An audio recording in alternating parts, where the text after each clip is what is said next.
আচানক বাংলাদেশের পররাষ্ট্র উপদেষ্টা সাংবাদিক সম্মেলনে বললেন, আমরা না। সবচেয়ে বড় কথা হলো, রাষ্ট্রীয়ভাবে দিল্লির জন্য সমবেদনা না জানিয়ে কেন পররাষ্ট্র উপদেষ্টা এই কাজটি করলেন? হঠাৎ করে ঢাকায় কেন এরকম প্রতিক্রিয়া? এবং দিল্লিতে দুটো উপদেষ্টার নামেও অভিযোগ চলে গেছে। সেই দুটো উপদেষ্টা কারা সেটা, তবে এখানে আসিফ মাহমুদ সজীব ভুইয়া এবং মাহফুজ আলমের নামের ব্যাপারটা সন্দেহের তালিকায় আছে। এইটুক নিশ্চয়তা দেওয়া যায়, এইটুক তথ্য আমি আপনাদেরকে বলতে পারি। ইউনূসকে কড়া হুঁশিয়ারি দেওয়া হয়েছে রজার খলিলের মাধ্যমে। ভারতের বেঁধে দেওয়া টাইম বোমা কিন্তু টিক টিক টিক টিক করে চলছে। এখন সিদ্ধান্ত বাংলাদেশের। বিশেষভাবে দিল্লি বিস্ফোরণ কাণ্ডে বাংলাদেশের প্রত্যক্ষ যোগের পরিণামে ভারত কি করতে চায় বা কি করার প্ল্যান নিচ্ছে। সম্মানিত দর্শক, নতুন একটা নিউজে আপনাকে স্বাগতম। তো আজকে আমরা দেখব দেশের একটা বিভিন্ন অবস্থার কারণ। তো বেশি দেরি না করে আজকের যে মূল ঘটনা ধারাবাহিকভাবে আমরা শুরু করে দিব। কিন্তু তার আগে যারা চ্যানেলটাকে সাবস্ক্রাইব করে না, অবশ্যই সাবস্ক্রাইব করবেন এবং ভিডিওটা লাইক দিবেন। চলুন ধারাবাহিকভাবে আমাদের স্ক্রিনের উপর ভিডিওটা দেখে নিই। দেশে ফিরবার পর ইউনূসকে সব বলবেন, তবে মাঝখানে মাত্র 15 কিংবা 20 দিন। তার মধ্যে বাংলা সরকারকে ঠিক করতে হবে তারা দেশকে অখণ্ড রাখতে চায় নাকি বেশ কয়েকটা ভাগে ভাগ করতে চায়। ভারতের বেঁধে দেওয়া টাইম বোমা কিন্তু টিক টিক টিক টিক করে চলছে। এখন সিদ্ধান্ত বাংলাদেশের, বাঁচতে চায় না মরতে চায়। আমার কাছে যে খবর এসেছে সেটা হলো, অজিত ডোভাল বাংলাদেশের একের পর এক ভারত বিরোধী পদক্ষেপ নিয়ে ভারতের প্রচণ্ড উষ্মার কথা স্পষ্ট করে বলেছে। একাধিক বার সেভেন সিস্টার্স নিয়ে প্রধান উপদেষ্টার ভীষণ রকমের বিতর্কিত মন্তব্য, প্রাক্তন সেনাকর্তা তথা ইউনূসের অন্যতম কাছের মানুষ ফজলুর রহমানের চীনকে নিয়ে ভারত আক্রমণের প্রস্তাব, এরকম একের পর এক প্রসঙ্গ তুলেছেন অজিত ডোভাল।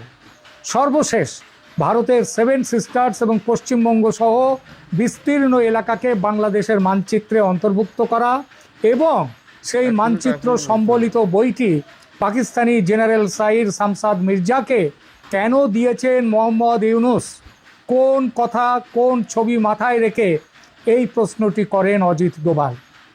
খলিলুর রহমান এই বিষয়টিতে সরকারের সম্পৃক্ততা এড়িয়ে গিয়ে ওটা শিল্পীদের শিল্পকর্ম বলে বিষয়টি হালকা করার চেষ্টা করেন। অজিত ডোভাল তখন বলেন, ভারতের শিল্পীরা যদি বাংলাদেশের রংপুর ও চট্টগ্রামকে বাংলাদেশ থেকে বিচ্ছিন্ন করে ভারতের মানচিত্রে জুড়ে দেন এবং সেই মানচিত্র সম্বলিত বইটি প্রধানমন্ত্রী মোদি যদি আমেরিকা বা রাশিয়ার প্রেসিডেন্টের হাতে তুলে দেন, তাহলে আপনাদের কেমন লাগবে? ভালো লাগবে কি লাগবে না? পাকিস্তানের আইএসআই এর মদতে ও বাংলাদেশের সরকারের প্রশ্রয়ে বারবারন্ত হওয়া জঙ্গিরা খোয়াব দেখছে ভারত দখল করে গজাওয়াতুল হিন্দ প্রতিষ্ঠা করবে, তারা গ্রেটার ইসলামিক বাংলাদেশ তৈরি করবে।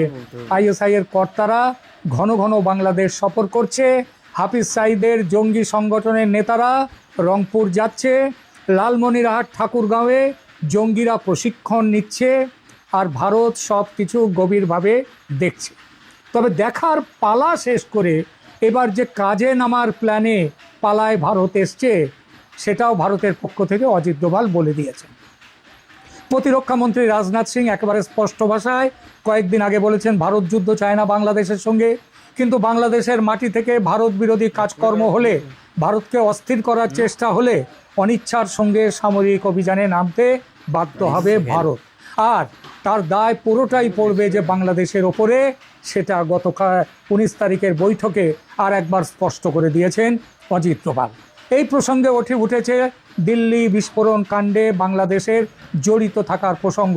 দুজন বাংলাদেশি জড়িত নয়, শুধু বাংলাদেশের জড়িত থাকার প্রসঙ্গ। ভারতীয় গোয়েন্দারা জেনেছেন শুধু দুজন বাংলাদেশি যে বোমা বিস্ফোরণ কাণ্ডে ফ্রন্টম্যান ছিল তাই নয়, এই ষড়যন্ত্রে বাংলাদেশের সন্ত্রাসবাদীদের সঙ্গে দুজন সরকারি উচ্চপদস্থ কর্মকর্তাও ছিলেন। তাদের পুরো নাম ধাম খলিলুর রহমানকে দিয়েছেন অজিত ডোভাল।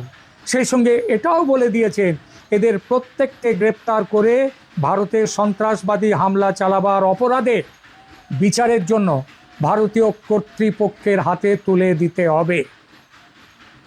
এই সঙ্গে অজিত ডোভাল আরও বলেছেন, বাংলাদেশে যে জঙ্গি ঘাঁটিগুলো আছে সরকার যেন সেগুলো ভেঙে দেয়।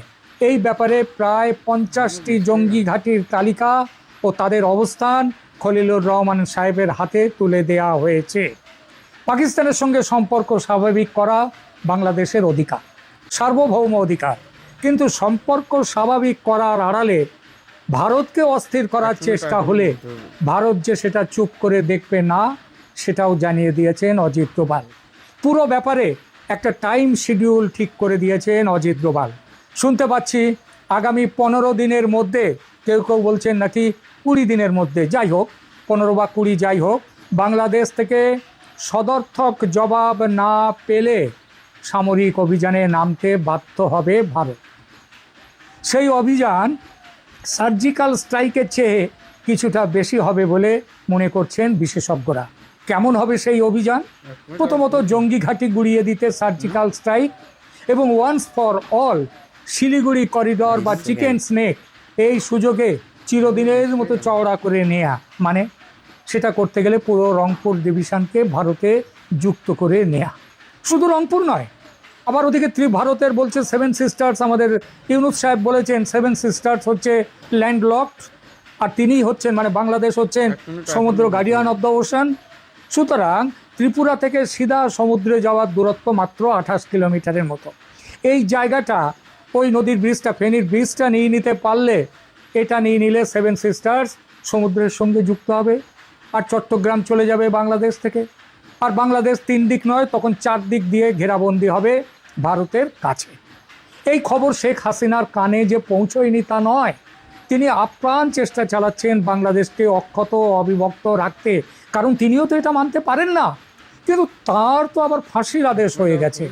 ভারতকে ঠেকাবার ক্ষমতাই যে তার হাতে নেই। খলিলুর রহমান দেশে ফিরবার পর ইউনুসকে সব বলবেন, তবে মাঝখানে মাত্র 15 কিংবা 20 দিন, তার মধ্যে বাংলা সরকারকে ঠিক করতে হবে তারা দেশকে অখণ্ড রাখতে চায় নাকি বেশ কয়েকটা ভাগে ভাগ করতে চায়। ভারতের বেঁধে দেওয়া টাইম বোমা কিন্তু টিক টিক টিক টিক করে চলছে। এখন সিদ্ধান্ত বাংলাদেশের, বাঁচতে চায় না মরতে চায়। শুনেছি খলিলকে কানে কপালে দুঘা মেরে দিয়েছে, মজা করতেছিল, মারে নাই। এটা কি হয়? নিরাপত্তা উপদেষ্টা, বাংলাদেশের ইতিহাসের প্রথম নিরাপত্তা উপদেষ্টা, যে ব্যক্তি কতটা পাওয়ারফুল, যার জন্য এই পদবিটা আবিষ্কার করতে হয়েছে বাংলাদেশে। খলিল কিন্তু মার্কিনীদের পাপেট, মানে মার্কিনীরা এখানে নিয়োগ দিয়েছে, এটা আপনারা মোটামুটি সবাই জেনে গেছেন। দিল্লিতে 2টো উপদেষ্টার নামেও অভিযোগ চলে গেছে। সেই 2টো উপদেষ্টা কারা সেটা এখন পর্যন্ত নিশ্চিত হওয়া যায়নি। নিশ্চিত হয়ে গেলে সেটা অবশ্যই আপনারা জানতে পারবেন, আমি নিজেও বলবো। তবে এখানে আসিফ মাহমুদ সজীব ভুইয়া এবং মাহফুজ আলমের নামের ব্যাপারটা সন্দেহের তালিকায় আছে, তবে নিশ্চিতভাবে আমি বলতে পারছি না। গত 15 মাসে পাকিস্তান থেকে যতগুলা জঙ্গি বাংলাদেশে এসেছে, বাংলাদেশে এসে বিভিন্ন সীমান্তবর্তী অঞ্চলে বৈঠক করেছে, ভিডিও কনফারেন্সে কথা বলেছে, এবং কিভাবে জিহাদি জোশ নিয়ে ভারতে আক্রমণ করা যায়, কিভাবে জিহাদি জোশ নিয়ে নারায়ে তাকবীর আল্লাহু আকবার স্লোগান দিয়ে দিল্লির মসনদ দখল করে নরেন্দ্র মোদীকে ফেলে দিয়ে ডক্টর ইউনুসকে অথবা শাহবাজ শরীফকে দিল্লির মসনদে বসিয়ে দিল্লি পরিচালনা করতে পারে, সেই জোশ নিয়ে আগাচ্ছে তারা। গতকাল ভিডিওতে বলেছিলাম 2টা বিষয়ে কথা হবে, বিশেষ করে যে বিষয়টা গুরুত্ব পাবে, ভারতের আঞ্চলিক স্থিতিশীলতা, ভূখণ্ডের নিরাপত্তা। ভারতের 7 সিস্টার্স একটা স্পর্শকাতর জায়গা, এইখানকার চিকেন নেক এই অঞ্চলটা, এটা নিয়ে ভারত মূলত চিন্তার মধ্যে আছে, এবং এই অঞ্চলে যাতে অস্থিতিশীল না পরিস্থিতি হয় সেই ক্ষেত্রে তারা সর্বোচ্চ জোর দেবে, এবং সেই বিষয়টাই রজার খলিলকে বলা হবে। এবং সেটাই হয়েছে। আরেকটা বিষয় গুরুত্ব পেয়েছে, শেখ হাসিনার ফাঁসির রায়টাও আলোচনার মধ্যে ছিল, তবে এখানে সব থেকে গুরুত্ব পেয়েছে ইনক্লুসিভ ইলেকশন। কারণ বাংলাদেশের সামগ্রিক প্রেক্ষাপট পরিস্থিতি যদি স্থিতিশীল করতে হয়, সেই ক্ষেত্রে বাংলাদেশে একটা ইনক্লুসিভ ইলেকশন হতে হবে, এবং অবশ্যই সেখানে বাংলাদেশ আওয়ামী লীগকেও রাখতে হবে। এখন যে তত্ত্ব আমরা শুনতে পাচ্ছি, আওয়ামী লীগ পুনর্গঠন হবে, রিফর্ম আওয়ামী লীগ হবে, এবং সেখানে শেখ হাসিনা থাকতে পারবে না। আওয়ামী লীগ কি তোমার বাপের ঘরের সম্পত্তি? শেখ হাসিনা বিহীন আওয়ামী লীগ করবা, আর বাংলাদেশ আওয়ামী লীগের 4-5 কোটি সমর্থক, লক্ষ লক্ষ নেতারা, তৃণমূল এটা মেনে নিয়ে তোমাদের দিকে আঙুল দিয়ে সমর্থন দেবে? এত সহজ না মুরব্বী।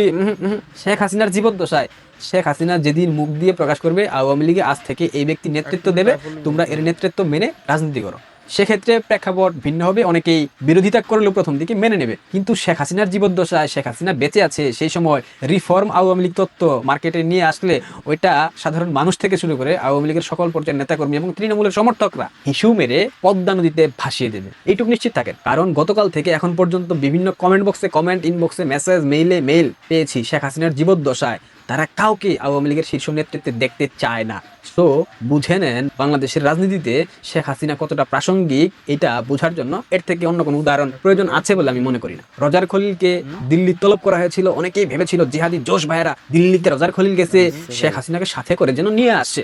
সাজি সালাম কথা বলেছিল না, নাহিদ ইসলাম বলেছিল না? আরে বেটা, রজার খলিল রে জাস্ট মারা বাকি ছিল, কান্না করানো হয়েছে। তার জন্য যে হোটেল বরাদ্দ করা ছিল ওইখানে থাকে নাই, সম্ভবত ভারতীয় হাইকমিশনার যে বাংলাদেশের তার বাসায় থাকতে পারে, নিশ্চিত না। ভারতের যে প্রেস ক্লাবের সাধারণ সম্পাদক বা সভাপতি গৌতম লাহিড়ী, ওনার নাম, কিছু বিষয় উনি নিজেও প্রকাশ করে দিয়েছেন। এগুলা মিথ্যা কথা না, কিছু কথা থাকে চটকদার, অনেক কিছুই থাকে, বাট সত্য চটকদার কথা না। যারা ভাবছো শেখ হাসিনাকে ফেলে দিয়ে আওয়ামী লীগ পুনর্গঠন করবা, যারা ভাবছো আওয়ামী লীগহীন বাংলাদেশে নির্বাচন হবে, যারা ভাবছো রজার খলিল শেখ হাসিনাকে ভারত থেকে বাংলাদেশে নিয়ে আসবে, তারা বোকার স্বর্গে বাস করছো। রজার খলিলকে স্পষ্ট নির্দেশনা দেওয়া হয়েছে, ভারতের স্থিতিশীলতা নষ্ট করার চেষ্টা করা হইলে পরবর্তীতে ফের চরমপন্থা, উগ্রপন্থা, মৌলবাদ, জঙ্গিবাদ এগুলাকে আশ্রয় প্রশ্রয় দিলে সেফ এক্সিটের যে ব্যাপারটা এখনো মাথায় রেখে দিয়েছে ভারত, ওইটা এই জীবদ্দশায় আর পসিবল হবে না। এইটুক নিশ্চয়তা দেওয়া যায়। এইটুক তথ্য আমি আপনাদেরকে বলতে পারি। ইউনূসকে কড়া হুঁশিয়ারি দেওয়া হয়েছে রজার খলিলের মাধ্যমে। এমনটা ভাইবেন না যে রজার খলিলকে ডেকে নিয়ে চুমা দিয়েছে, এমনটা ভাবার কোনো কারণ নেই। কারণ গত 15 মাসে আইএসআই এর যে তৎপরতা বাংলাদেশে দেখা গেছে এবং বাংলাদেশের বিভিন্ন ক্যান্টনমেন্টে আইএসআই যেভাবে ঘাঁটি গেড়েছে, এসব কিছু দেখার পর ভাবার কোনো কারণ নাই রজার খলিলকে ভারতে নিয়ে গিয়ে আপ্যায়ন করেছে। রজার খলিলকে রীতিমতো ধুলাই দিয়েছে, মারে নাই, গায়ে হাত তুলেনি। এটা তো আসলে কূটনীতির ভাষা না, তবে মুখ দিয়ে যতটুকু আক্রমণ করা যায় সবকিছু রজার খলিলের উপর দিয়ে গেছে।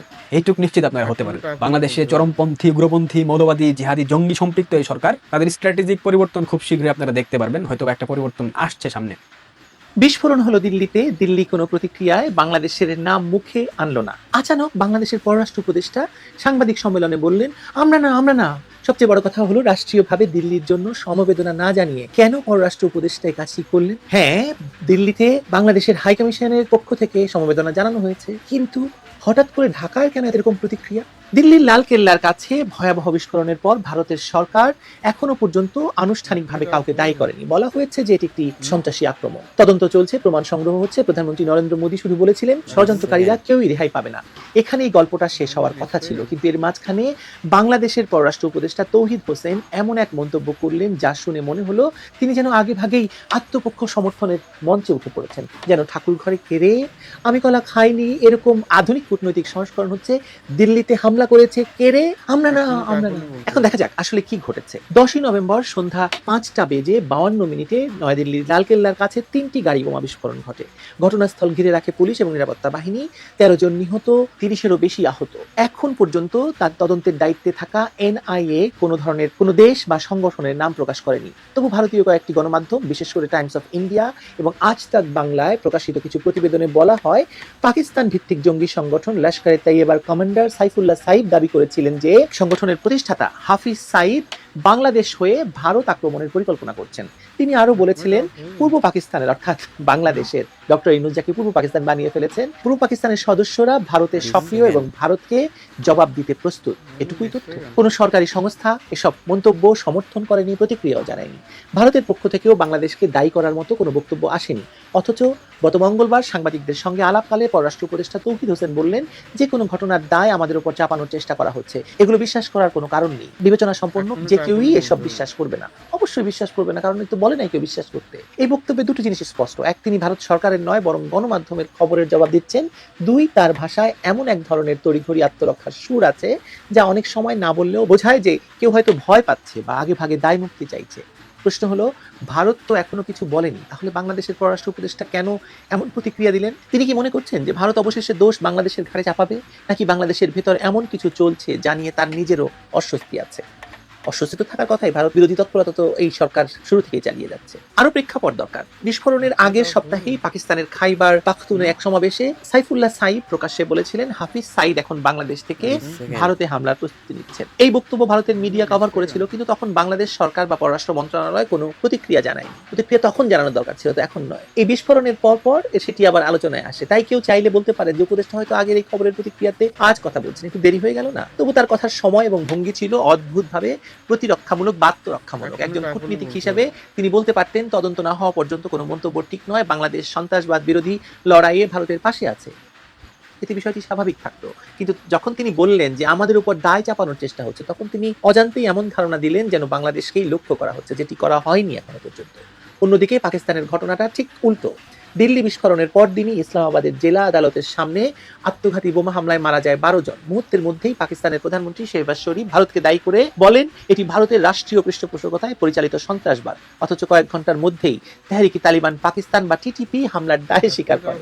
পাকিস্তানের অভিযোগ তখন অর্থহীন হয়ে পড়ে। অর্থাৎ একদিকে ভারত এখনো তদন্ত শেষ না করে কোনো নাম বলছে না, অন্যদিকে পাকিস্তান প্রমাণ ছাড়াই দোষ চাপাচ্ছে ভারতের উপর।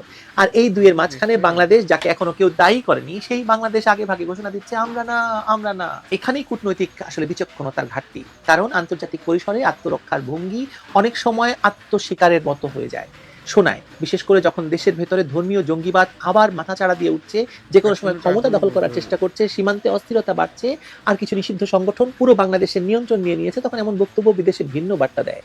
আরেকটা দিকও আছে। দিল্লি বিস্ফোরণের ঘটনায় যেসব সন্দেহভাজনের নাম এসেছে, doctor Omar Mohammad, doctor Muzammil Shakil, doctor Adil Ahmed এবং ডক্টর শাহিন শহীদ, তাদের কারো সঙ্গেই বাংলাদেশের কোনো যোগসূত্র পাওয়া যায়। কিন্তু এর মানে এই নয় যে ভারতের নিরাপত্তা সংস্থাগুলো তদন্তের সময় বাংলাদেশের দিকটি একদমই দেখবে না। তাদের স্বাভাবিকভাবেই সেই প্রশ্ন থাকবে, যখন হামলাকারীরা দক্ষিণ এশিয়ার জঙ্গি নেটওয়ার্কের অংশ, তখন তারা কার কার সঙ্গে সংযোগে ছিল। এই প্রেক্ষাপটে বাংলাদেশের পররাষ্ট্র উপদেষ্টার কাজ ছিল শান্ত থাকা, তদন্ত শেষ হওয়ার অপেক্ষা করা এবং প্রয়োজনে ভারতের সঙ্গে যোগাযোগ রেখে ভুল বোঝাবুঝি ঠেকানো। কিন্তু তিনি উল্টো করে এমন এক মন্তব্য দিয়ে ভারতীয় মিডিয়াকে আক্রমণ করলেন, যেটি হয়তো কেউ খেয়ালই করতো না। মানে মিডিয়া বলেছে তাতে কি হয়েছে, যদি তিনি এভাবে হাইলাইট না করতেন। আসলে বাংলাদেশের পররাষ্ট্রনীতি এখন এক ভয়ঙ্কর অবস্থায় গিয়ে দাঁড়িয়েছে। একদিকে ভারতের সঙ্গে ঘনিষ্ঠ সম্পর্ক, অন্যদিকে দেশের ভেতরে ক্রমবর্ধমান ভারত বিরোধী মনোভাব। ফলে সরকারের প্রতিটি বক্তব্যকেই এখন মেপে বলতে হবে। হয় তৌহিদ হোসেনের কথায় সেই ভারসাম্য ছিল না বা হারিয়ে গেছে। এই মুহূর্তে বাংলাদেশের সবচেয়ে জরুরি কাজ হলো আত্মবিশ্বাস দেখানো, প্রমাণের আগেই নিজেকে নির্দোষ ঘোষণা নয়। কূটনীতি মানে শুধু প্রতিবেশীকে খুশি রাখা নয়, বরং নিজের অবস্থানকে দৃঢ়ভাবে ধরে রাখা। ভারত সরকার এখনো কিছু বলেনি, তাই আমাদের বলারও প্রয়োজন ছিল না। আমাদের উপর দায় চাপানো হচ্ছে। এটা আসলে একদম একটা ঠাকুর ঘরে কে, যেটা বললাম, মানে কে বোমা মেরেছে আমরা না, আমরা না। এভাবে আগ বাড়িয়ে বলা মানে নিজের অজান্তেই আলো নিজের দিকে টেনে আনা, যে আমারে দেখো আমি করেছি। দিল্লির বিস্ফোরণের দায় কেউ এখনো বাংলাদেশের উপর দেয়নি, কিন্তু পররাষ্ট্র উপদেষ্টার আগ বাড়ানো মন্তব্যে যেন আমরা নিজেরাই সেই দায়ের দরজা খুলে দিলাম। এটি কেবল কূটনীতির ভুল নয়, এক ধরনের আত্মঘাতী তাড়াহুড়া, যার ফল ভবিষ্যতে আরো বড় সংকট ডেকে আনবে। বাংলাদেশ এখন যে অবস্থায় আছে, সেখানে সবচেয়ে জরুরি হলো সংযম, বাস্তববাদী বিশ্লেষণ এবং দেশের নিরাপত্তা ব্যবস্থার প্রতি আস্থা পুনর্গঠন।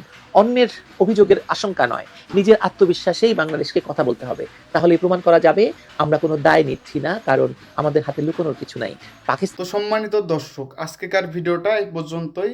আপনারা যদি নিউজ দেখতে পছন্দ করেন তাহলে চ্যানেলটাকে সাবস্ক্রাইব করে রাখতে পারেন। তো ধারাবাহিকভাবে আমরা আবারও ফিরে আসবো আমাদের নতুন ভিডিওতে। আল্লাহ হাফেজ।